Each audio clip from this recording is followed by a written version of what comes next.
Trump told House Speaker Mike Johnson to essentially renegotiate the deal days before this deadline. And the Republicans did that. They were like, all right, well, our God King Elon Musk wants us to renegotiate this, so let's put it together.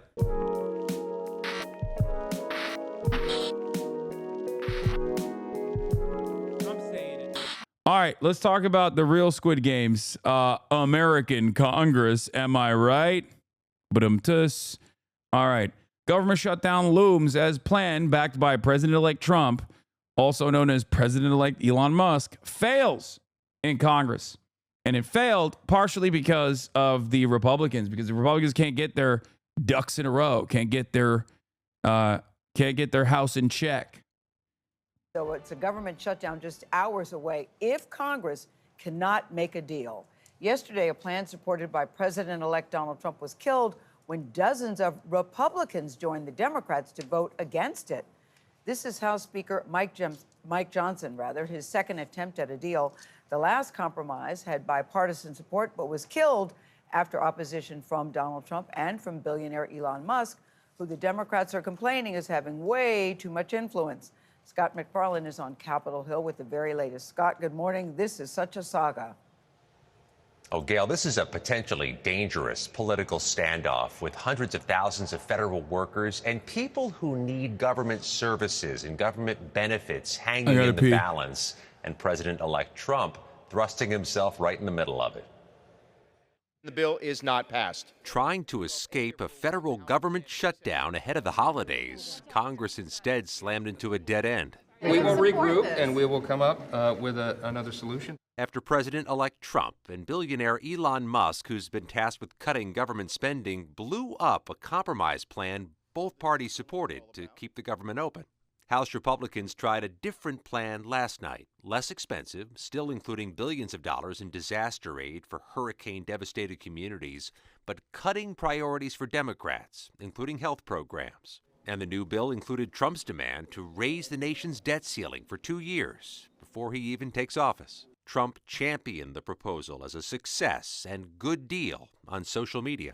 But the bill fell far short, with dozens of Republican members not on board. I'm not going to go vote for another debt ceiling increase without actual specifics on what the cuts will be. That's a non-starter for me. And Democrats almost all opposed.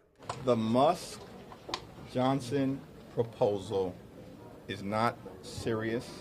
It's laughable. It's just horrific that they have thrust us into this kind of chaos already. As the clock ticks down, it's federal workers who may end up paying the price. It brings on anxiety, especially during this time of year. Aaron Barker works for the TSA and is a union rep at Atlanta Hartsfield-Jackson International Airport. We are definitely praying and hoping, fingers, toes, whatever you can cross, that it does not happen. And he warns even though TSA officers are essential employees and remain on the job, there could be shortages if some don't show. It could be very bad. If it gets to a point where TSA workers have to choose between, am I going to feed my children, put gas in my car, or come to work because they're without a paycheck, that's definitely going to affect the way that passengers travel throughout the nation. Here's an ominous sign. The day So you were trolling me when you said you wouldn't talk about Elon? I often miss context clues. No, I am going to talk about Elon, man. What the Yes, I'm going to talk about Elon Musk. Of course, he is playing a formative role in this back and forth, in this process. Isn't it literally on the... It was in my blast off tweet, man. Jesus Christ. Oh, my God. begins with both parties blaming each other for this impasse. And when he left the Capitol last night, House Speaker Mike Johnson was asked if a new plan would make it to the floor today, and he responded, "We'll see." Tony, we will see. Hardly inspiring, Scott. Thank you very much. For more on President-elect Trump's demands, let's... Okay, let's do some basics. Let's start up from the top, okay? Let's start from the tippy top. What is a government shutdown? Well, here we go again. The government is heading toward a possible shutdown, and it's the third such threat in just 5 months. In fact, money for some government agencies will run out in just 2 days if Congress does not reach an agreement. But what does it all mean As you guys know, Congress has up until midnight. This is a video from 9 months ago. The last time they passed a continued resolution funding bill to fund the federal government. Okay, this bill funds the federal government until today, actually, midnight tonight. Congress has until midnight tonight to come up with a way to fund the government, or the federal agencies will shut down, meaning hundreds and thousands of federal employees could be sent home, or even worse, stay on the job without pay just ahead of the holidays. Now, originally, the Republicans had a bipartisan plan that they ended up abandoning to prevent a shutdown after President-elect Elon Musk, alongside Vice President-elect Donald Trump, came out against it. They were railing against it. Trump told House Speaker Mike Johnson to essentially renegotiate the deal days before this deadline. Okay? And in the last couple of days, there's been a lot of back and forth. And the Republicans did that. They were like, all right, well, our God King Elon Musk wants us to renegotiate this, so let's put it together. And in the revamped continued resolution, they took out a bunch of funding for absolute necessities, funding for rural hospitals, funding for like child cancer research, just like insane stuff. Okay, things that you might look at and go, why is that in a continued resolution? Now, that's understandable. We're like, why is that in the federal funds? Why is that in the federal funding bill for the government? And part of the reason for why it's because that's just how we fund things. The other reason is because continued resolutions are must-pass bills for the most part, obviously. And a lot of people add on things that they desperately need to fund into bills such as this one, because if you're oblivious to the way Congress operates, unfortunately, nothing gets passed in our legislative body unless it is unlimited funds to Israel, unlimited funds to the military-industrial complex, or, I guess, messaging bills that make it so that it's illegal to hurt the feelings of Israel. Things of that nature get passed, but everything else does not, which is why this has to get passed, and which is why a lot of people will add things on to these must-pass bills. And sometimes Republicans like to take things out that are necessary from these sorts of bills. All right? One of the many ways in which you can nuke a bill and force people to renegotiate. There's certain ways that they do this. One is a poison pill provision. Usually they'll add on like something so unacceptable and so insane to the bill that no one on the other side is going to agree to it. So then you go back to the drawing board. Other things that, Republicans will often do is I guess it's the reverse of pork. Pork is what they consider unnecessary spending tacked onto this bill. Usually it's stuff like FEMA, additional funds for disaster relief, things that people need. Republicans would call that pork to say, that's just extra stuff that you want to add on there. Who needs that, right? Except people do need that. But this back and forth obviously has pushed this otherwise the continued resolution bill that would fund the federal government into this weird limbo. But what does it mean if the government shuts down? A government shutdown happens when Congress doesn't pass legislation, either temporarily or more permanently funding the government, and such a measure isn't signed by the president. And the government shutdown would start if Congress doesn't approve this continuing resolution or a permanent spending measure by Friday. When the fiscal year ended September 30th, Congress passed a temporary funding bill to keep the government in operation, and that measure is expiring tonight at midnight. But you might be wondering which government agencies would be affected by this shutdown. Each federal agency has its own plans and its own budgets. They have their own ways of dealing with a shutdown, but basically any government operation deemed non-essential would just simply cease happening. They would stop it. And hundreds of thousands of federal employees' work would be disrupted. Like if you're in a federally funded, publicly funded research lab, for example, and you're no longer getting paid, you might have to abandon your research. Sometimes when you abandon that research completely falls apart. These are some of the many ways in which a full-blown government shutdown would devastate American society in relatively intangible and somewhat invisible ways. Okay? Sometimes workers are furloughed. meaning that they keep their jobs but temporarily don't work until the government reopens. Other federal workers may stay on the job, essential workers, but without pay, with the expectation that they will be paid back in full once the government reopens. The conversation around government shutdowns happen fairly frequently because America has a very unique debt ceiling process where there's always a back and forth, a political football, if you will. Okay? The basic rules for who works and who doesn't date back to the early 1980s and haven't been significantly modified since, under a precedent-setting memorandum penned by the president at the time, Ronald Jebediah Reagan, the Antichrist himself. His budget chief, David Stockman, said federal workers are exempted from furloughs if their jobs are national security related or if they perform essential activities that protect life and, of course, more important than life, property. Essential government agencies like the FBI, the Border Patrol, and the Coast Guard will remain open. Transportation Security Administration officers would continue to staff airport checkpoints. The U.S. Postal Service also won't be affected because it is an independent agency, but national parks and monuments would close. Troops would stay at their posts, but many civilian employees and agencies like the Department of Defense would be sent home. Court systems would be affected too, with civil proceedings paused while criminal prosecutions continue.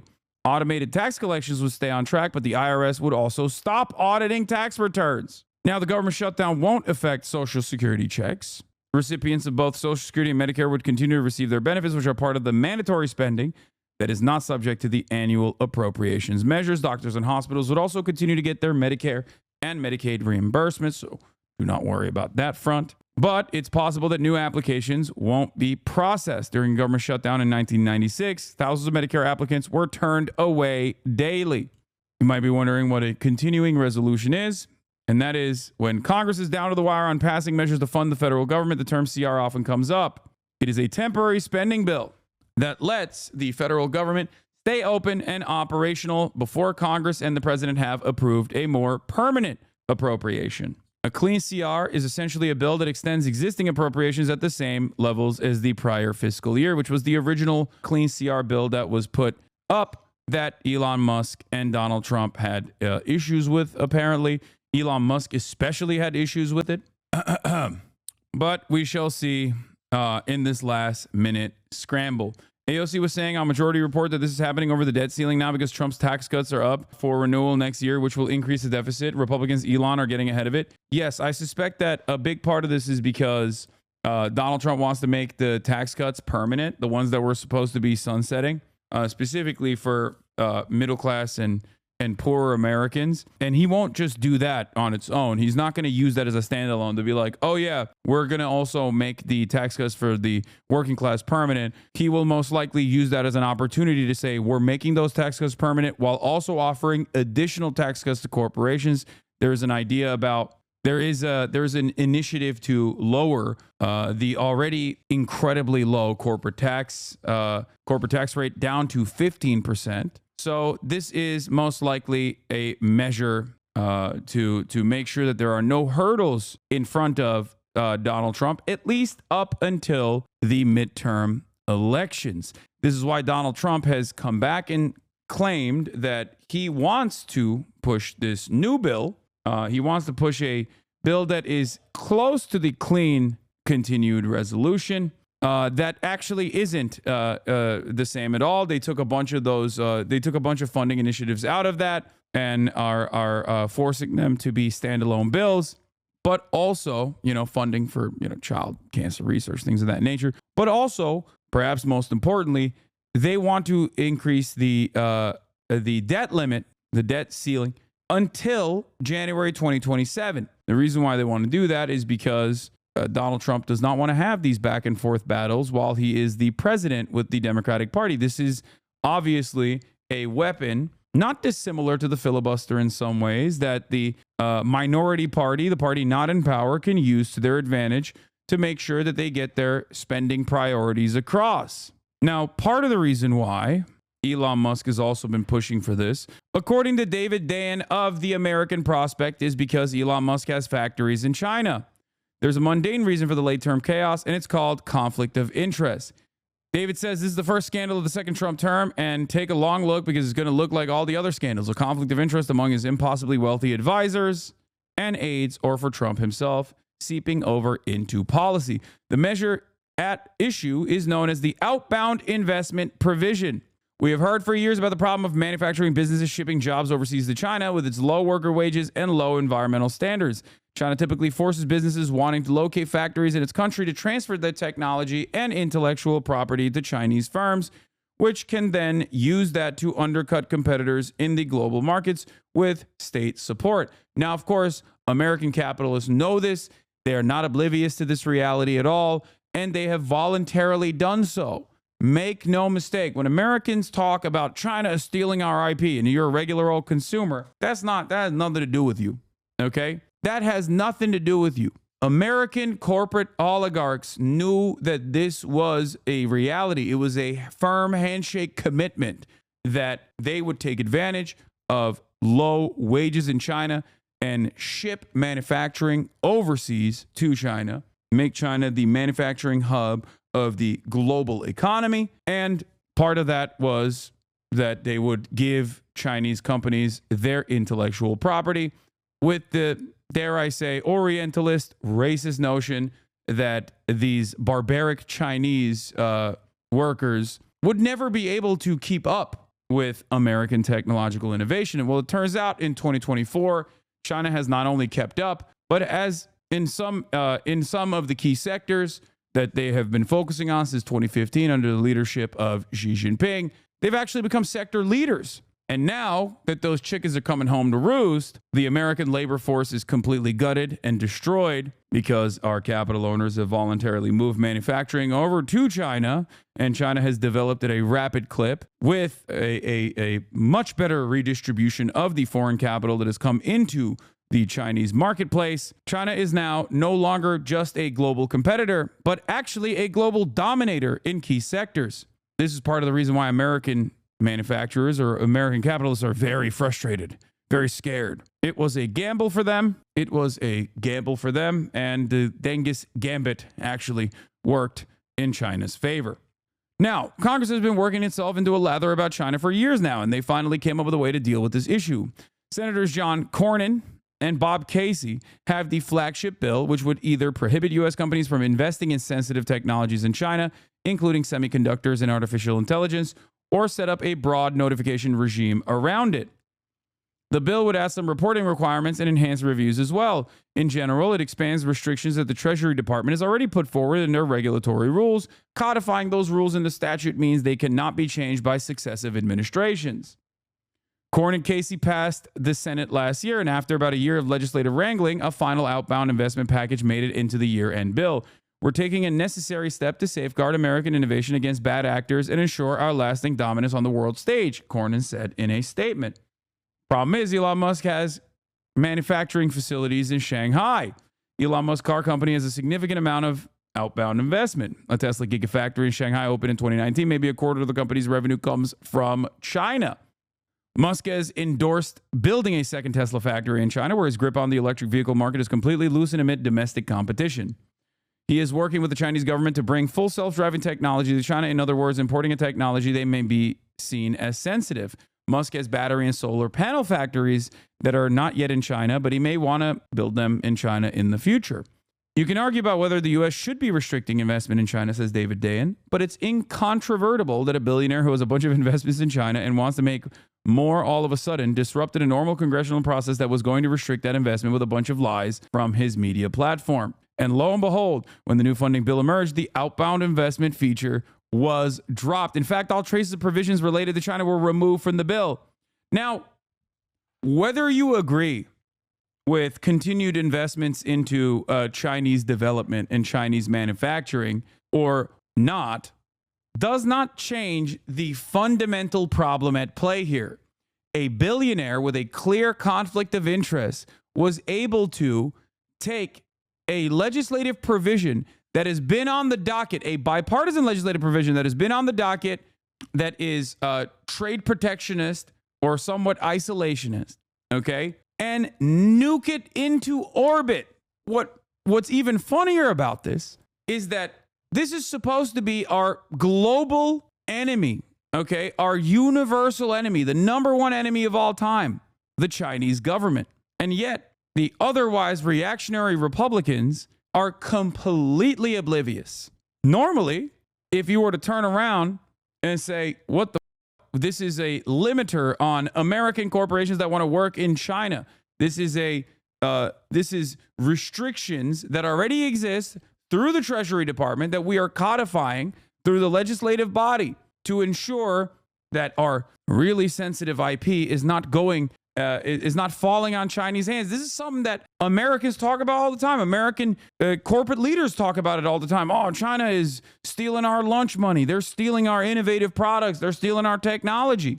And with all of this unrestricted xenophobic sentiment running rampant, despite the fact that, you know, Americans are hypocritical and self-centered, people are oblivious to this.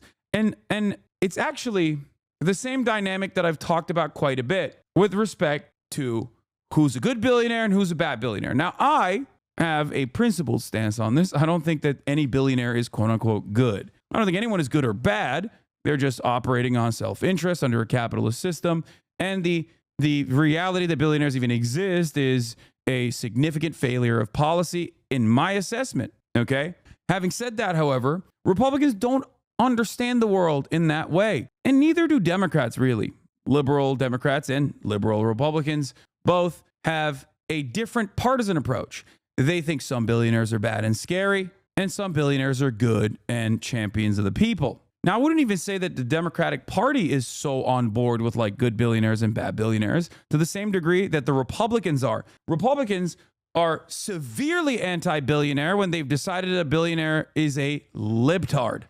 They hate Bill Gates, and they claim that Bill Gates is vaccinating the children because Bill Gates wants all the kids to be gay and autistic. There are many real reasons to hate Bill Gates, like the fact that he has, behind closed doors, virtually dismantled American public education and rebuilt it in his own vision, and I think that was devastating. That's a real adequate way to shit on Bill Gates, but Republicans don't know that, and Republicans think that they're actually in line with the policies of school choice, for example.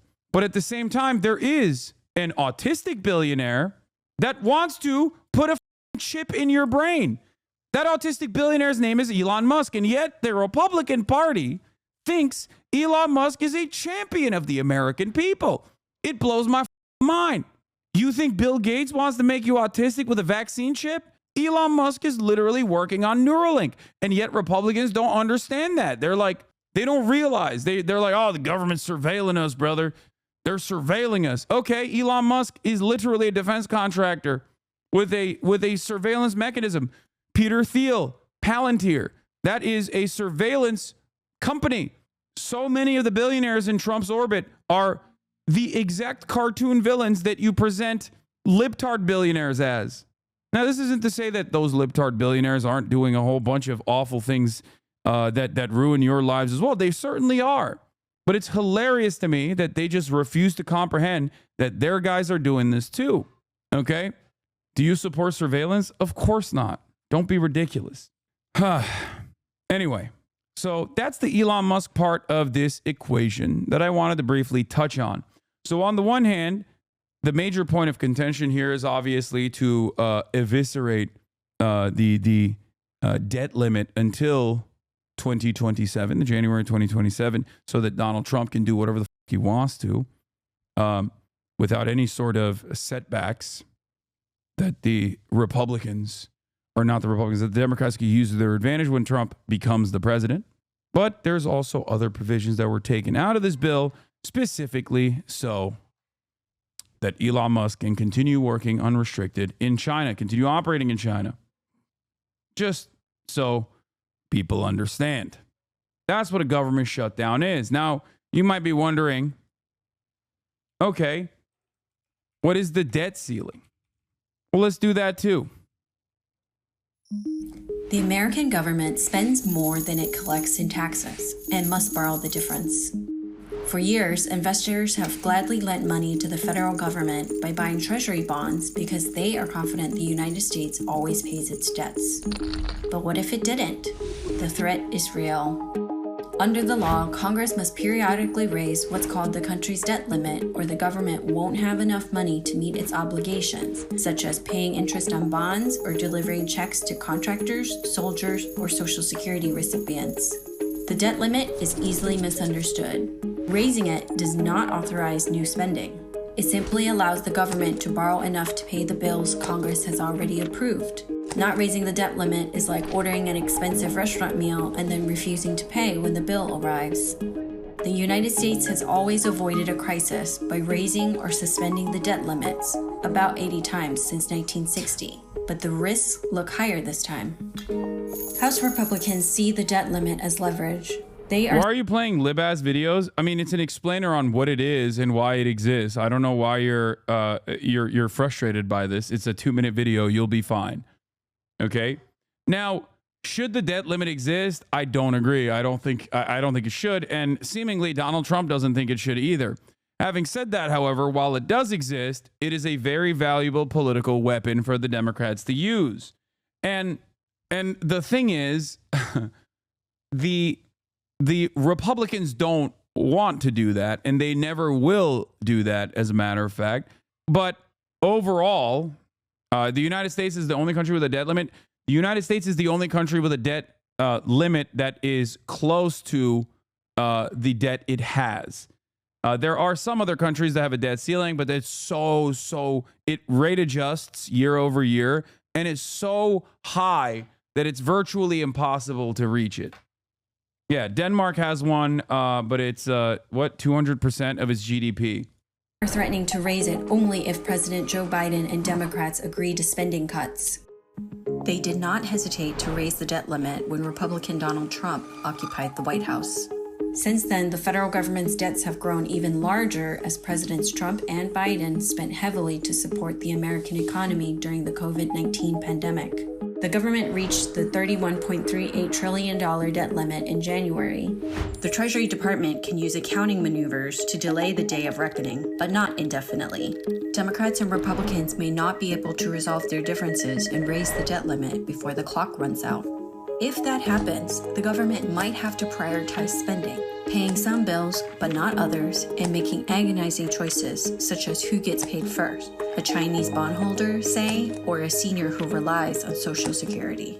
But the result could be a blow to the United States' reputation for honoring its debts and could risk triggering a global economic and financial catastrophe.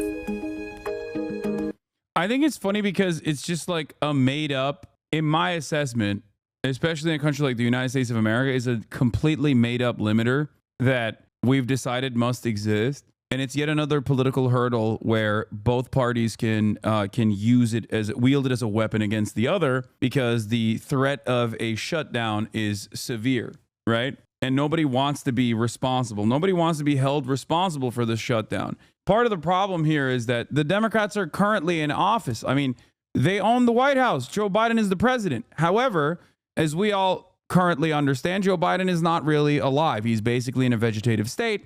So the Republicans are kind of holding the bag, so to speak. So this is a politically tumultuous moment for them because they are left as the singular, sole responsible party for everything bad that happens. So that's it. It's like a self-inflicted wound that Republicans squeeze every time they need something. Yeah. They certainly don't mind it when, Donald Trump is president, of course. So I do want to cover I also want to cover the Joe Brandon video as well. Like not the video, sorry, but the Joe Brandon coverage that came out of Wall Street Journal yesterday, talking about how they managed this geriatric man's declined mental faculties. But yeah. But before we do that, President-elect Trump discusses possible shutdown in an exclusive interview. Bring in Let's take a Robert look. Costa, who spoke with the president-elect by phone yesterday. Bob, good morning to you. So Trump and Musk kill one bill, then they put one forward. Congress kills that bill. Now we're at this impasse. What exactly does Donald Trump want out of this, and what's the strategy now? Good morning, Tony. When you step back and look at this spectacle, it can look like a spending fight. But for President-elect Trump, it's about more than that. When I spoke with him by phone yesterday, Yo, you were against raising the limit yesterday. What happened, brother? No, I'm in favor of nuking it, but also as it stands, I'm not in favor of nuking it currently. I'm not in favor of nuking it without any assurances. I'm certainly not in favor of nuking it, or rather not even nuking it, but passing a increase simply for the Republicans to be able to push their agenda when the Democrats are not in power. Do you understand? yesterday, he made it clear that he wants an extension or elimination of the debt ceiling. That's the federal government's borrowing limit, so he can have a clean runway come 2025 when he wants to pursue legislation on immigration and border security and tax reform and not having to deal with a debt limit showdown. So this is about setting the stage for next year as much as it is about getting a spending package through. Speaking of setting the stage, some people were referring to Elon Musk, who helped kill the first version of this bill, as the first buddy, but now they're saying, no, he's actually President Musk. What does what happened in this case tell us about what could happen in the next 4 years? It's intriguing. There's a bit of a divide in President-elect Trump's inner circle. Some privately tell me Musk is flying a little bit close to the sun, but others say he put a lot of money into this campaign. He's friendly with President-elect Trump, and right now he's trying to help Trump enact his agenda on Capitol Hill, and that Musk is pretty safe at this moment. And Musk has spent a lot of time building relationships with members of Congress as he tries to get that caucus going, DOGE, the Department of Government Efficiency, come next year. Hey, Bob, before you go, yesterday, a Georgia appeals court disqualified Fani Willis and her entire office, actually, from overseeing Trump's election interference prosecution in that state. How did the president-elect react to that news? Well, you won't be surprised. He was very dismissive of the Georgia election interference case and of Fani Willis. When I spoke to President-elect Trump, he said the case wasn't a real case, and now it's off his plate. He still faces a bit of a legal challenge in New York with his conviction there, though it's uncertain exactly how that's going to play out. The judge has not dismissed the case at this moment or the conviction, but Trump's lawyers continue to fight it. All right, Bob. Musk must be emptying out his pockets. Oh, wait, he has infinite money. Yeah, and it's also an incredible investment. Every single time he spends money in any direction is a fantastic opportunity for him because he gets a return on that. Musk's net worth is entirely reliant on his companies or the way that people speculate about his companies. So him having this like broad power over the federal regulatory agencies and being in Trump's pocket actually causes people to go, oh, I'm going long on his companies. He's going to go to the moon. That also contributes to his net worth. That's precisely the reason why he added billions of dollars to his net worth since the election. There's also exactly promised federal contracts at play here. Not only does he rely heavily on government subsidies, but he also gets regulated by the government regulatory agencies. He can now demand more subsidies if he wants to. He can do whatever he wants. We've basically made the richest man on the planet the God King of the United States of America and therefore the planet. And it's, I guess, a more direct relationship than the indirect one that already existed, okay? These guys already controlled the federal government. They already controlled the regulatory agencies by way of revolving doors from, Congress to K Street, Wall Street to K Street. But now they have a much more direct line. Donald Trump is a malleable and very corrupt individual. He doesn't give a shit. It's great if you come to him and you kiss the ring. He is going to give you. He's going to give you anything you want, really, depending on how much you pay for it. It's just how it works. Because no way it's more sophisticated than that. No, it's not. It's not more sophisticated than that at all. It literally is that simple. I'm not even being reductive when I say Elon Musk has direct access to Donald Trump and has direct control over the federal regulatory agencies. Every single federal regulatory agency has unironically prosecuted Elon Musk, like from OSHA to the EPA. Like every single regulatory body has in some way, shape, or form, investigated Elon Musk. Now he has control over all of them. So it's just cutting out the middleman. No need to spend money lobbying when you are in the White House. Yeah. This is why I always say in China, the government controls corporations. In America, the corporations control the government. In China, when the richest man tried to tell the government how to function, he had to go on a long vacation, and then his company was taken away. Food for thought. Yeah. Where is Mr. Alibaba? Nobody knows.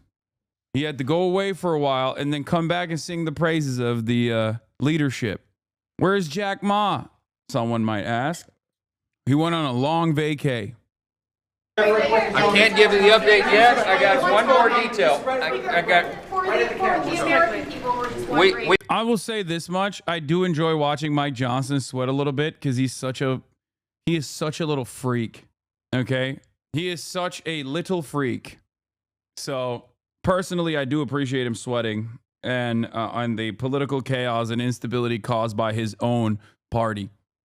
So wonderful. Let them fight, I say. Republicans who are so one note and so one speed and so hyper invested in running obstruction are, once again, obstructing themselves.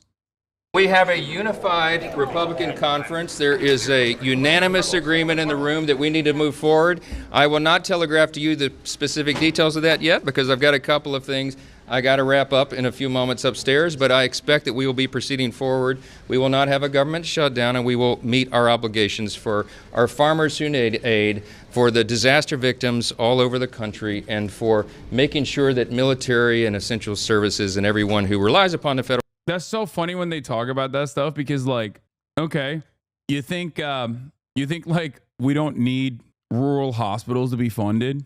Like, there are so many things that the Republicans advocated to cut out of this CR bill that are just as necessary as the things that they're pointing to. And the irony, of course, is that Mike Johnson would have been super happy passing a clean resolution or a clean CR bill that was basically a continued resolution that already had concessions made that the Democrats had given to the Republican Party, including limiting the funding of the IRS. Like, the Republicans literally clawed back IRS funding in the previous CR, in the previous continued resolution. So Democrats had already played ball with these Republicans, which is precisely the reason why Mike Johnson wanted to pass that with ease. And then Elon Musk came out and tweeted 122 times over the course of 24 hours about how devastating this was, about how angry he was that this continued resolution was going to go through. And they shut that shit down. Federal government for a paycheck is paid over the holidays. I'll give you the more details here in just a few moments. Have you talked to President-elect Trump about this? Have you talked to the President-elect, Mr. Speaker?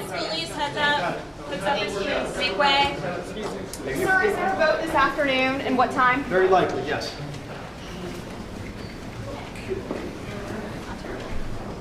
We start, of course, on Capitol Hill, where lawmakers are scrambling to figure out a way to keep the government lights on through the holidays.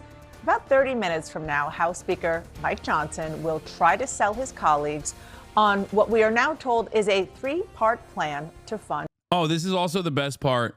This is anecdotal from people I know who work in politics, but the vibe on the Hill at the moment is super bad because everyone wants to not be there and want to be home for the holidays. This is the age-old trope in Congress, is that Congress hates working in general, and we all know that, but they especially hate working around the holidays. They will literally, you can get shit that you never thought would get passed through, because none of these old, wealthy pieces of shit want to be in Washington, D.C. during holiday season. They want to be back home. So they will quite literally make concessions that you consider unimaginable, like red lines. You'll be like, what? How did they get this passed? They got it passed because they want to be home. They hate working. Major point of contention. The government, and do so through March. Now, one notable aspect as of now is that it does not include what the president-elect Donald Trump had wanted in the first place, which is a plan to raise the debt ceiling now. CNN's Manu Raju joins from Capitol Hill. Tell us more about this plan, and the obvious question is, will he have enough votes to pass it? Yeah, that is the big question, but we now know they are settling on a plan to essentially move these pieces of legislation separately. Remember, this is all tied together as one big package to keep the government open, along a whole wide range of other issues. Roughly $100 billion in aid for natural disasters that have hit across the country, aid directly to farmers who have been hit by bad conditions and the like. And Donald Trump injecting that last toxic effort to raise or suspend the national debt limit. He asked for that in the 11th hour. That scuttled that bipartisan deal earlier this week. But we are now learning, according to our sources inside a closed-door meeting with the Speaker of the House, that they plan to separate out each of these bills and move them individually. That would include a 3-month extension of government funding, a $100 billion disaster relief package, and a $10 billion farm package. Now, here's the other catch. That push by Donald Trump to suspend the national debt limit will be set aside because they simply do not have the votes to move it ahead. That's because of opposition, not just from Democrats who believe that they would allow Donald Trump to move his agenda next year if they were to agree to that now, but also conservative Republicans who don't want to raise the national debt limit. So now this is the big question. Will Democrats support this? Because Democratic support is necessary. And I caught up with Hakeem Jeffries, the Democratic leader, ahead of a closed-door meeting, and he indicated for the first time in recent days that negotiations are ongoing. Lines of communication have been reopened. We're going to do everything we can to avoid a catastrophic government shutdown. Do you think that there's any appetite at all to give Republicans something on the debt limit? On the debt limit? Yeah. No. It's a total red line for you. Yeah. Because here's the thing. The debt limit, the reason he's trying to do that is so that he can pass Trump tax scam 2.0 next year and not have to worry about the fact that it's going to drive up the debt by another several $1 trillion. So this would force, given the Democratic opposition to the debt limit and also conservative Republican opposition, Donald Trump will essentially have to concede on what he has been demanding for the last couple of days. The question is, how will Trump react to this? I am told that there's going to be a Republican agreement to try to move on the debt limit next year, not deal with it this year. And Dana, where will the votes ultimately come down? The other discussion is, will they vote tonight on this using a procedure that would require 2/3 majority of the House to advance it, meaning a lot of Democrats are to support each of these individual bills in this separate vote strategy, or wait till tomorrow and try to do it along party lines. The Dems would raise the limit if they were a majority and won the election. Yes. I like that the one instance where the Democrats are playing good politics, everybody gets mad when they're like, what do you mean? They're being hypocritical. It's like, yeah, dude, that's politics, baby. Yeah, no shit. And the Republicans would be on the other side going, absolutely not, absolutely not, absolutely not. We care about fiscal responsibility here. It's ironic because there are some Republicans out there who are just like anti-CR no matter what. They're just like fundamentally at odds with funding the federal government. Okay? They just don't fuck with that. They're there to blow shit up. Not because they're like fiscally responsible. Of course, those same Republicans unconditionally will offer support and demonstrate fiscal irresponsibility when it comes to, was just stating the obvious, all good. Yeah. Those very same Republicans would also not care if it was tax cuts. Don't make no mistake. But yeah, they can play good politics when it doesn't affect my ability to buy food.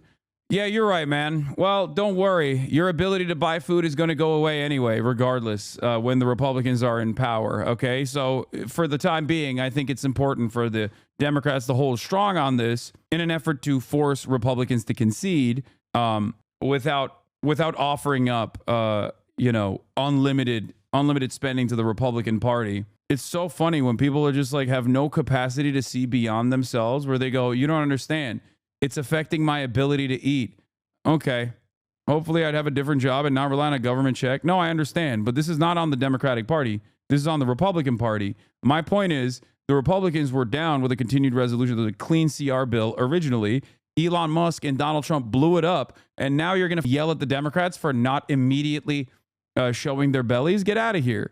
Go yell at the Republicans. I'm not even like a partisan person, as you guys know. The reason why they want to maintain this as a weapon to wield against the Republican Party is so that they can still continue adding funds to necessary programs while Donald Trump is the president. The current CR bill is not bipartisan, yes, but the clean CR was, even though there were already many concessions that the Democrats had given to the Republicans to pass it. Mike Johnson would have loved passing that clean CR, and he was close to doing it until Donald Trump and Elon Musk were like, nope, absolutely not.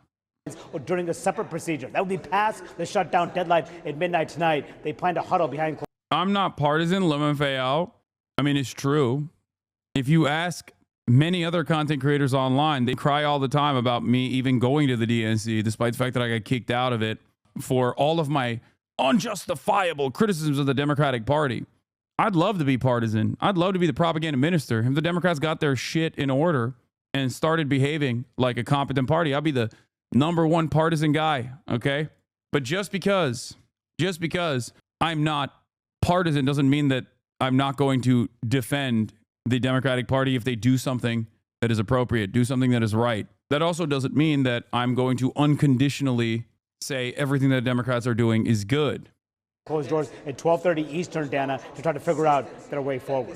I'm confused why Trump and Elon wouldn't want the bill to pass, though. I mean, Elon had a couple things that he wanted to take out of it, some of which we just brought forward, specifically the provision that has been matriculating for the past year that would basically solidify the already existing provisions, already existing Treasury-backed control mechanisms about investing in China. That would turn this...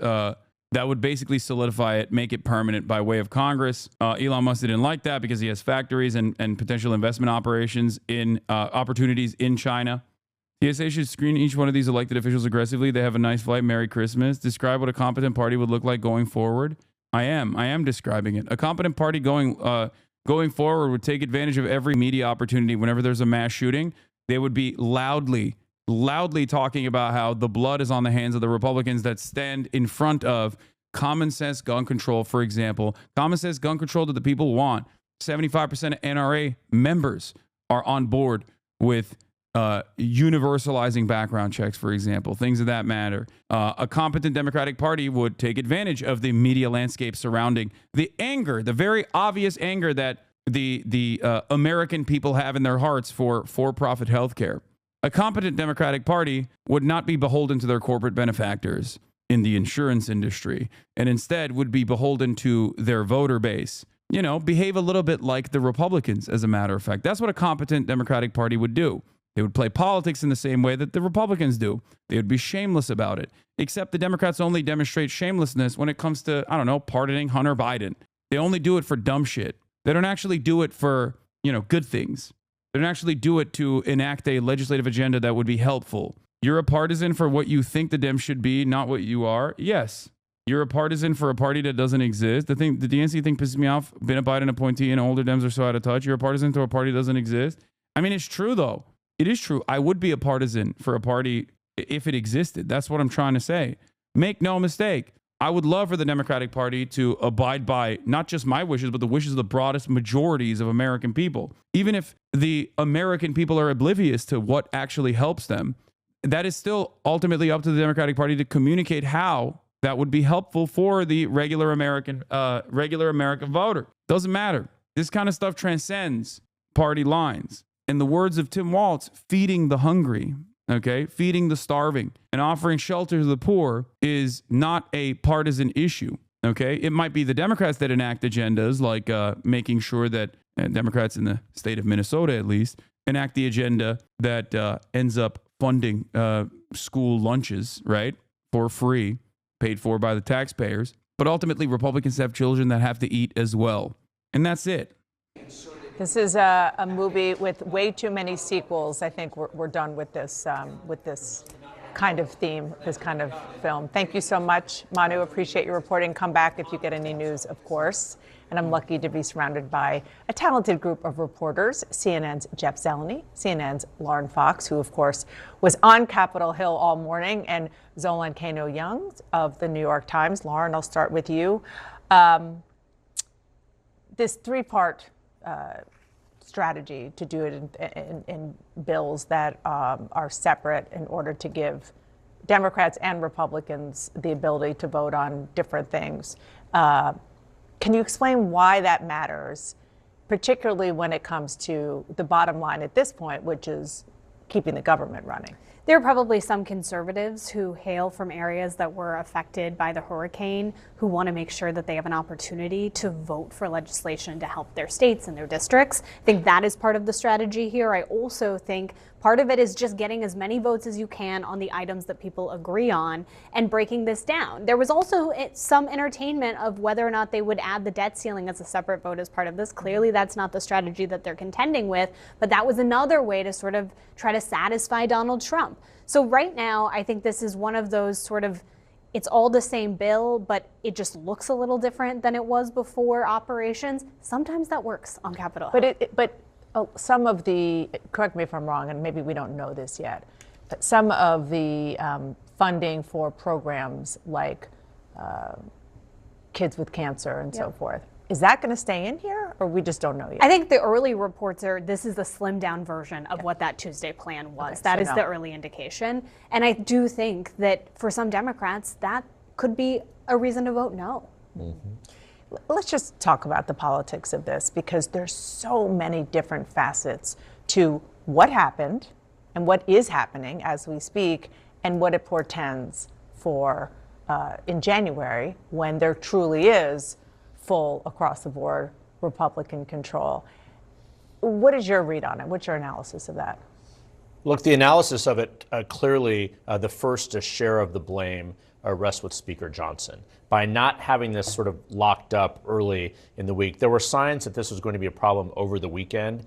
And not just from, there's been, I think, kind of a misnarrative that, that the Democratic goodies are in here, which is true. But there was also, as you reported, a lot of farm state Republicans who were wanting farm aid in there and hurricane assistance. So there was a lot of grumbling. I started hearing it Sunday and Monday from Republicans about Speaker Johnson and his staff, that they simply did not sort of get this going. But I'm still struck by the image last Saturday at the Army-Navy football game when the president-elect, the vice president-elect, Elon Musk, Speaker Johnson, and Senator Thune were in the same space. I mean, watching this football game in a suite at Northwest Stadium here, just miles from the Capitol, and this was not a part of the discussion. They were already looking beyond this. So then why did Donald Trump get involved in this at all? He could have kept his hands clean from this. Was he sort of dragged in by Elon Musk? Was he following him? Was Elon Musk sort of the canary in the coal mine here? I think my biggest question going out of this is, A, does Speaker Johnson survive in January? But B, what does this do to the long-term Trump-Musk relationship? I'm not sure we know that yet. You mean, because there's been with each other? With each other, because I think there's been a lot of conversation about this is President-elect Musk leading the way here. And we know that that could at some point get under Donald Trump's skin. He could be a good foil for this in the moment, but that's my biggest question going forward into next year. What does the Trump-Musk relationship do from here? We'll see. And is it also a test, an early test of Trump's grip on Republicans in Congress too? Yes, he's going to have, Republicans will have unified control here. But I mean, I remember a time where he issues a threat like he did, an electoral threat of anyone who doesn't vote on this bill that I'm supporting last night will be primaried. And most of the time you might have people fall in line. And for some Republicans, that wasn't the case. There were 38 of them. Right. And conservative members. That's a large number, like especially when you look at the past year. We often talk about how Trump has this grip, on the party and on Congress. And to see that opposition, yes, it involves something like raising the debt ceiling, which is obviously something that many of those Republicans care about. But and what we're seeing on the screen are the faces of the 38 Republicans who voted no last night on a Trump-backed package after he and Elon Musk scuttled the bipartisan package. And the package that they all voted no on included increasing the debt ceiling. And this is what you just mentioned is the core of what I'm frankly kind of obsessed with when it comes to the politics of all of this, which is if you talked before 3 days ago, if you talked to people in and around the speaker, in and around John Thune, the Republican leaders in the Congress, they would argue that because Donald Trump is so popular in the party, because he has a lot of political capital, that it would be hard to see enough Republicans, rank and file Republicans, defying him. They were talking about like in the next year, in 2025, and it just happened already before he's even president. And the reason is because of the battle that Donald Trump picked on the debt ceiling, on something that is fundamental to where this movement started, which is in the Tea Party, you know, anti-big government spending. And those kind of Republicans sort of were subsumed by MAGA and Trumpism, but they still very much have a North Star of, I'm not going to mess around with the debt and the deficit. Yeah, I mean, I talked to one of those House Republicans last night when they were getting off the floor, and they said it was a tough vote, but at the end of the day, they got to vote with what they came to Congress to do, which is cut and slash and burn debt. The other thing that is starting to seep through a little bit is Republicans don't know if Donald Trump's going to have their back. And so if it is fundamentally not something they want to do, the pressure from Donald Trump and knowing that he might change his mind in a week and a half, that is starting to eat away at his power over some of these Republicans. Dan Crenshaw made this point to me yesterday. He said, we would be willing to eat a crap sandwich, and yet we are not sure Donald Trump is going to stick with us at the end of the day. And so we can't.